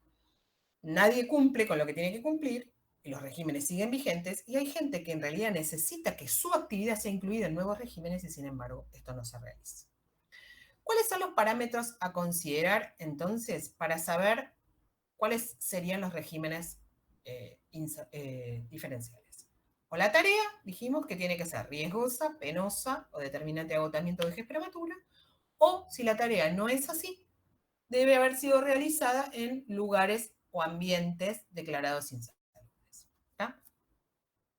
¿Qué conclusiones sacamos? Tenemos por un lado esto de la prórroga in aeternum. Por otro lado tenemos una confusión de facultades, a quién le corresponde crearlos, a quién le corresponde hacer la lista, quién lo tiene que tratar y quién tiene la facultad, si la tiene o no la tiene, de declarar la insalubridad de los lugares. O sea, tenemos mucha normativa desactualizada y confusa. Esto es el único común denominador que tenemos hoy. Dos temas importantes en este artículo que tienen que saber. El artículo dice, los trabajadores comprendidos en dichos regímenes especiales tendrán derecho a percibir el beneficio ordinario cualquiera sea el régimen por el cual hayan optado, acreditando una edad y un número de años de aportes inferiores en ambos regímenes en no más de 10 años a los requeridos para acceder a la jubilación ordinaria del régimen general. Dos temas. Punto 1. Está mal el artículo porque habla de los regímenes especiales y se refiere a todos, a los especiales, a los diferenciales, y está mal. Cuando habla de estos regímenes se refiere a los diferenciales, aunque diga especiales. Los trabajadores comprendidos en dichos regímenes diferenciales Eso debería decir el artículo y no especiales. Así que, ojito, no se confundan. A futuro es, listo, si ningún régimen diferencial va a poder tener una diferencia en requisitos mayor a 10 años para abajo de los que exige el régimen común. Quiere decir que cualquier régimen que se cree a futuro no va a poder exigir, por ejemplo, si hoy la 24241 exige como requisito que la mujer se jubile a los 60 y el hombre a los 65, no puede haber ningún régimen diferencial que pueda exigir un requisito de 40 años de edad para jubilarse. Nunca va a poder ser menor a 50 o 55. Y si exige el régimen común 30 años de aportes, no vamos a poder tener un régimen diferencial que nos permita tener 15 años de aportes. ¿Se entiende? No puede haber una diferencia de 10 años más. Menos de 20 de aportes no puede haber, ¿sí? Entre lo que exige el régimen general y lo que exigiría un diferencial. Esto nada más que título informativo para que ustedes lo sepan. Tenemos regímenes diferenciales en normas determinadas y regímenes diferenciales que están todos metidos en un decreto, que es este decreto del año 68. Yo los agrupé así para que los vean nada más, para que ustedes comparen, y puse en amarillo aquellas cosas que me parecía que ya no existía más. Por ejemplo, este decreto nos habla de, en el sector salud, que se van a jubilar con 55 años los hombres y 52 años las mujeres y 30 años de servicios, todos aquellos trabajadores que tengan contacto directo con pacientes en leproserías, salas o servicios de enfermedades infectocontagiosas, hospitales de alienados o establecimientos de asistencia de diferenciados mentales. Horrible, todo. Fíjense la terminología, absolutamente desactualizada, poco feliz diríamos en el derecho, y totalmente contrario a lo que hoy utilizaríamos en el lenguaje cuidadoso al tratar a una persona que tiene una patología mental, ¿sí? Es más, les voy a contar algo aparte de esto. Cuando una persona tenía un problema mental y se entendía que esa discapacidad o esa patología mental no le permitía tener digamos, administrar sus bienes o disponer de ellos, lo que hacían los parientes era, algún familiar, pedir su insania. La declaración de insania, algunos le dicen insanía, pero es insania. Entonces, en ese caso, un juez declaraba que esta persona era insana y se le ponía un curador, que era el que iba a disponer, tomar las decisiones respecto de la administración o disposición de los bienes de esta persona. Esta figura de los alienados mentales, los como diferenciados mentales o los insanos, esta terminología ha sido modificada. Es más, no existe más la declaración de insania. Sí existe, pero se ha modificado. Hoy por hoy, la figura del curador prácticamente no existe. Hoy se sustituyó eso por lo que se llaman las figuras de apoyo. Hoy una persona puede ser declarada, digamos, insana, por decirlo de alguna manera, para determinadas cosas, pero no para otras. Puede ser que una persona pueda trabajar y sin embargo tenga algún leve retraso, por ejemplo mental, que haga que algunas cosas no las pueda hacer. Y lo que se establece es que quizás ese familiar va a ser una figura de apoyo para que esta persona pueda realizar determinadas actividades que sola no podría. ¿Se entiende? Fíjense qué diferencia. Decirte que sos un loco, que no puedes hacer nada en la vida, ¿sí? A sustituir el régimen legal por un régimen de apoyo a estas personas, que lo que se busca es que cada vez puedan hacer más cosas, sino que se les excluya de la sociedad. Así que miren ustedes, esto aplicado al derecho civil, que no tiene nada que ver con esto, pero fíjense ustedes qué desactualizado está el régimen diferencial. Dice, aquel trabajador de la salud que está en contacto en una leprosería. Que antes a la gente que tenía lepra se la internaba en un lugar para que no contagiaran. Eso no existe más. Y sin embargo el régimen lo sigue diciendo. Bueno, el decreto 4257 del 68 lo que tiene es esto. Establece de acuerdo a determinados sectores con qué edad y con qué años de servicio se pueden jubilar determinadas personas que están en contacto con en determinados lugares o prestan tareas insalubres. Vuelvo a compartir. Los voy a pasar así nomás porque esto tiene una profundidad que ustedes no necesitan tener. Bueno, en el área de transporte, por ejemplo, acá también vamos a ver un poquito a título informativo. Este decreto lo que nos dice es que el personal ferroviario que se desempeña habitualmente como maquinista o equivalente, foguista o equivalente, o capataz de cambista, que no existe más, o aspirante de conducción, se puede jubilar a los 55 años si es un hombre, 52 si es mujer y 30 años de servicio. Fíjense ustedes que no todos los regímenes bajan los años de servicios, sino que te dicen que te puedes jubilar con menos edad, sin embargo te exigen la misma cantidad de años de servicios que el régimen común. ¿Ven? Para que no vean que todos los diferenciales son con menos edad y menos años de servicios. A ver, fíjense ustedes los aeronavegantes, que los tengo más abajo. Bueno, conductores de ómnibus o vehículos de transportes de personas se jubilan a los 55 años, si es hombre, 52 mujeres y 30 años de servicios. ¿Sí? Transporte de líneas urbanas, interurbanas o larga distancia. Lo mismo, fíjense con los pilotos. 50 años, hombre o mujeres, y 30 años de servicios. Dice, personal que realice habitualmente tareas con función específica a bordo de aeronaves como pilotos, copilotos, mecánicos, navegantes, radiooperadores, etcétera, etcétera. Y, por ejemplo, tienen una bonificación de servicios en función de las horas de vuelo. Por ejemplo, un año de aportes equivale a 400 horas de vuelo para los pilotos. No siempre es así. Hay un supuesto que es así. En la industria, fíjense, desempeño en cámaras frías, en áreas de... áreas en cámaras frías, tareas mineras o a cielo abierto, tareas en minas subterráneas, fundiciones, proceso de producción de tareas de laminación y acería, lugares... y acá habla de aquellas tareas que son comunes, pero que están desempeñadas en lugares insalubres. Dice, bueno, si usted tiene una tarea común, pero usted trabaja en un lugar que fue declarado insalubre, usted se puede jubilar a los 55 años si es hombre, a 52 años si es mujer. Por ejemplo, acá hay otros regímenes que están vigentes. Este que les decía de la radioscopía, que ya no está en ese decreto que vimos antes, tiene su propio decreto. Algunas tareas de enfermería, no todas. Los embarcados, que alguien me habló de los portuarios inclusive. Los de los ferrobarcos, los recolectores de residuos, el transporte de carga y el taxista autónomo. Todos estos son regímenes. Combustibles, englobo lo que son tareas en boca de pozo y en empresas petroleras. Industria del vidrio, los que trabajan en la industria de la carne, en los frigoríficos, en la industria de chacinado, en la pesca autónoma. Y fíjense acá las comunicaciones. Fíjense de cuándo es el decreto. El año 72.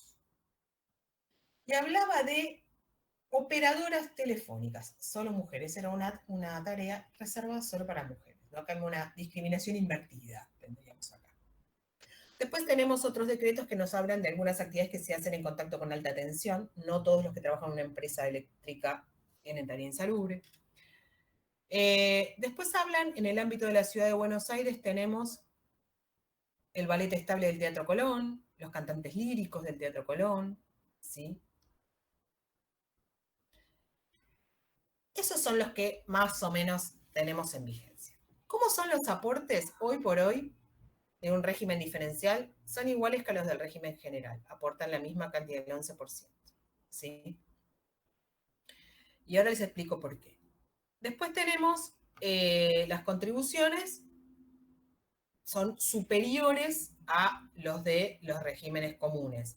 En el 2018 y 2019 se estableció el aumento de estas alícuotas. Y como los autónomos aportan un 3% más. ¿Por qué hago esta salvedad? Porque...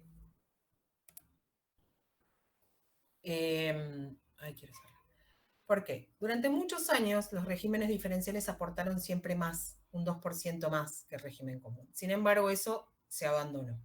Recién hace un par de años se estableció el aumento, nuevamente se restableció, pero las contribuciones diferenciales. Los aportes siguen siendo iguales que el régimen general hoy por hoy, el 11%, pero un empleador, ¿sí?, en un régimen diferencial aporta una alícuota superior en porcentaje que un empleador. Lo mismo sucede con un taxista autónomo. Esto es más que nada para que tengan una idea de lo que son regímenes diferenciales, cuáles están vigentes, cómo aportan y a qué edad se jubilan. No necesitan saber la edad que se jubilan y los aportes de todos. Sí que sepan algún ejemplo y que sepan que la característica primordial es justamente esta, la reducción de los años de edad y o de servicios. Hacemos un pequeño raconto, hoy nos lleva hasta las 7, lamento decirles, de los regímenes especiales, así cerramos el tema y ya la clase que viene arrancan con otra cosa, ¿sí?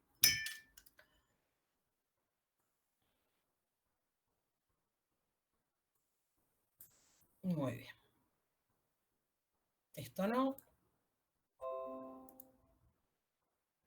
Esto sí es importante, igual lo vamos a volver a ver.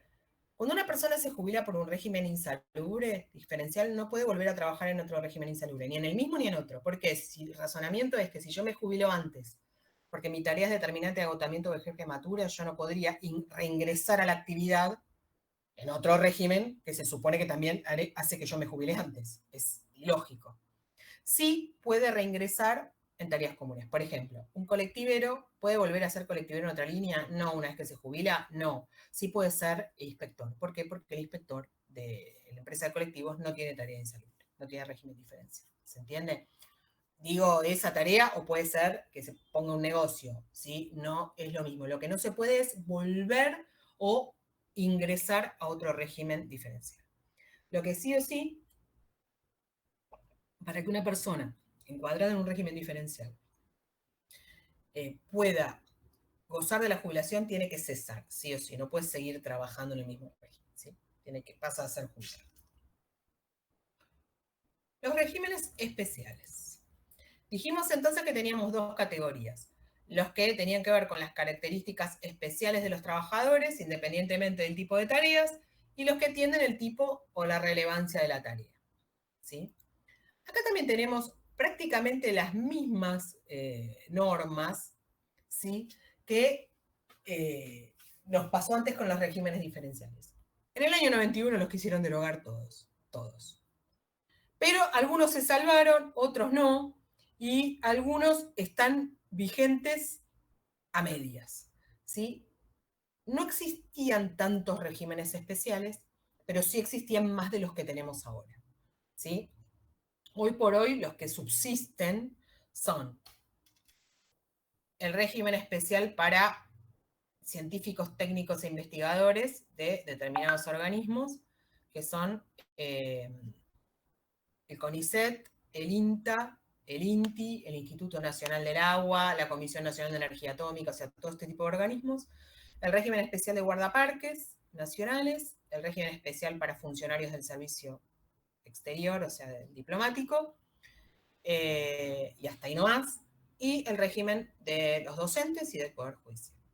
Esto ustedes después las derogaciones lo ven ustedes solos, para que no... Prefiero ir acá. ¿Cuáles son realmente los regímenes vigentes? Tenemos, en lo que tienen que ver con las características de los trabajadores, tenemos estos tres regímenes. El régimen de minusválidos, que el régimen que establece el sistema de protección integral para los discapacitados y el régimen de no videntes. ¿Quiere decir que se jubilan sin aportes? No. Lo que se establece son aportes y servicios acordes a la condición del trabajador. Estos trabajadores prestan servicios en relación de dependencia o pueden prestar servicios como autónomos.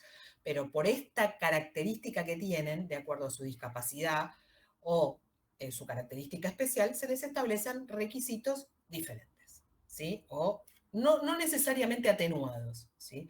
Por ejemplo, en el régimen de no videntes hay que ver, se diferencia si la ceguera es congénita o no, y ahí se establecen diferentes tipos de requisitos si la ceguera es congénita o no, por ejemplo.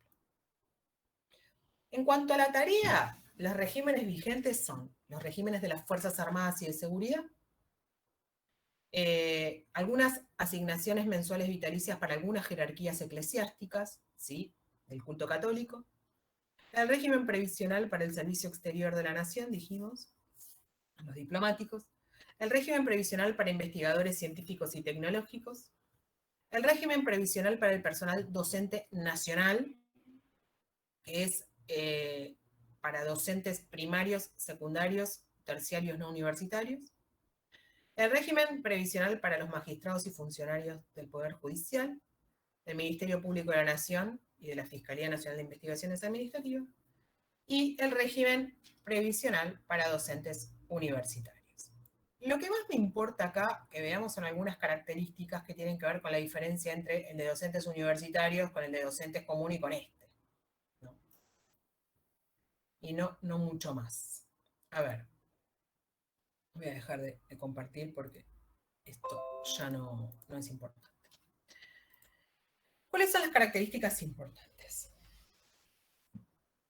La mayoría de ellos, como dije al principio, tienen una caja aparte. Por ejemplo, todos los regímenes previsionales de las Fuerzas Armadas y de Seguridad se jubilan con su propia caja, en su propia caja, ¿sí? Se retiran en realidad y el haber de retiro se los paga su propio organismo, no lo hacen a través de ANSES, ¿sí? Lo mismo pasa con los guardaparques nacionales, que tienen la Administración Nacional de Parques Nacionales, sería como la ANSES de ellos, ¿sí? Hay otros regímenes que sí cobran a través de ANSES, aunque sean regímenes especiales, o sea que no tienen su propia caja. Los docentes, el Servicio Exterior de la Nación, los docentes universitarios y el Poder Judicial. A todos estos le pagan ANSES y los aportes los hacemos al ANSES. Ahora, ¿qué tienen en común casi todos estos últimos? El tema de la movilidad. ¿Sí? La movilidad directamente atada al salario de actividad. ¿Qué diferencia hay entre el régimen de docentes inicial, primario, secundario y terciario no universitario y los otros? A ver, vieron que los docentes en general,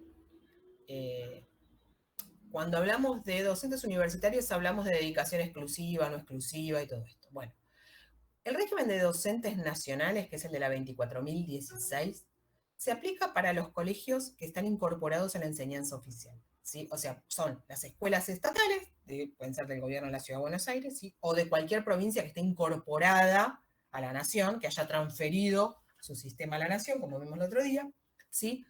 O las escuelas privadas que están incorporadas a la enseñanza oficial. No los institutos privados, enteramente privados, que no tienen subvención estatal, ¿se entiende? Esos docentes no están incorporados a esta ley, lo mismo que el de las universidades privadas. Entonces, nos habla de los requisitos que tienen que tener estos docentes, sean los de la escuela primaria, de la secundaria, o de los terciarios, o de los jardines que no son jardines enteramente privados tampoco, para poder jubilarse, ¿sí? 2. ¿Tienen una movilidad especial? Sí, tienen una movilidad del 82% móvil. ¿Se las aplican? No. Les aplican el 82% de su último sueldo y para tener la movilidad tienen que recurrir a un juicio, lamentablemente. Ese es harina de otro costal que no viene al caso ahora. ¿Qué diferencia tiene con los otros? A ver, tenemos la 26.508, es la ley de docentes universitarios. ¿A qué docentes se aplica? A los de las universidades nacionales, ¿sí? No solo la UBA, pero son universidades nacionales. Pero no a los docentes que tengan dedicación exclusiva, ¿sí? Es para los que tengan dedicación parcial o dedicación simple, ¿sí? Como yo, por ejemplo. No a los de universidades privadas que no estén incorporadas a la enseñanza oficial. Tienen que ser, qué sé yo, la Universidad Nacional de Cuyo, la Universidad Nacional de la Patagonia, la Universidad Nacional de Villa María, la Universidad de Buenos Aires, ¿se entiende? La Universidad Nacional de Córdoba. Eso. 2. A los docentes universitarios de dedicación exclusiva y a los que son investigadores, ¿se les aplica esta ley? No. Se les aplica la otra, la 22.929, que no solo es para aquellos que trabajen en el INTA, en el CONICET, sino que es también para los docentes universitarios que tienen dedicación exclusiva o que hagan investigación y docencia. ¿sí? O sea, ¿los docentes universitarios tienen su régimen? Sí, la 26508. ¿Se aplica a todos? No. Hay algunos docentes universitarios de universidades nacionales que se les aplica la ley de los investigadores. ¿Por qué? Porque tienen dedicación exclusiva o porque, aparte de la docencia, hacen investigación en la universidad. ¿Está? Tienen su propio régimen de 82% móvil. ¿Los docentes universitarios comunes tienen 82% móvil? No. Tienen un régimen que es parecido, pero de acuerdo al tipo de dedicación y cantidad de horas que tengan y todo eso. Tercero, Poder Judicial. ¿Todo el régimen del Poder Judicial es especial? No. Solo los magistrados y funcionarios del Poder Judicial. ¿Tienen 85% del salario en actividad hoy por hoy? Sí. Igual no, esto se ha modificado de acuerdo a una última modificación que se ha hecho, que se las voy a poner en el PowerPoint. Último. Servicio Exterior de la Nación. ¿Tienen un régimen especial? Sí. ¿Les paga la ANSES? Sí.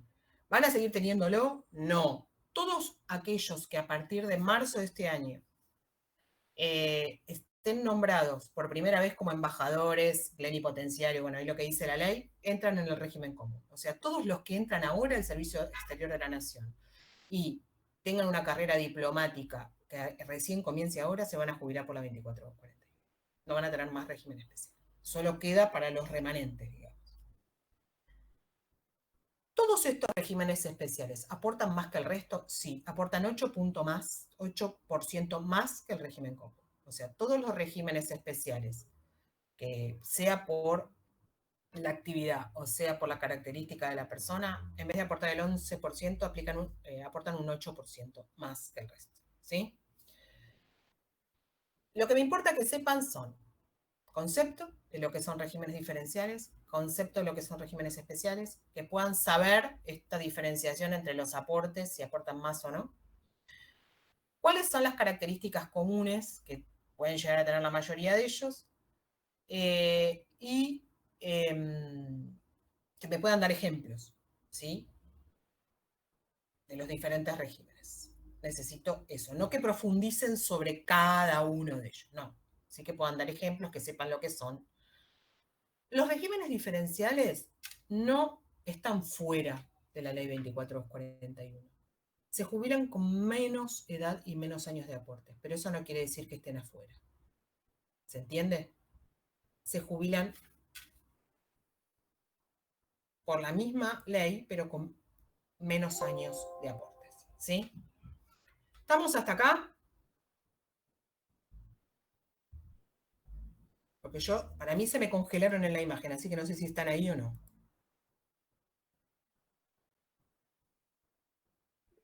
Sí, estamos. Ah, porque se congeló la imagen y no lo veo. Quedaron todos así con los chicos en brazos y todo. Bueno.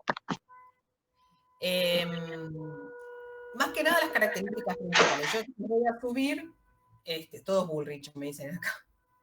Qué bárbaro. Voy a subir el PowerPoint un poco más acotado porque tiene muchos datos que ustedes no necesitan saber, así que lo voy a achicar un poquito y se lo subo con el cuadro de los socios. ¿Sí? En la clase que viene van a empezar a ver las prestaciones por vejez, ¿sí? De la 2441. Lo que son ya la jubilación. Van a ver algunos conceptos generales igual de los que son los beneficios previsionales. Así que con 1 o 2 clases no me van a aguantar, ¿sí? Después nos volvemos a ver, ¿sí? Cualquier cosa me escriben por el campus que no hay problema. Yo les subo lo que faltó.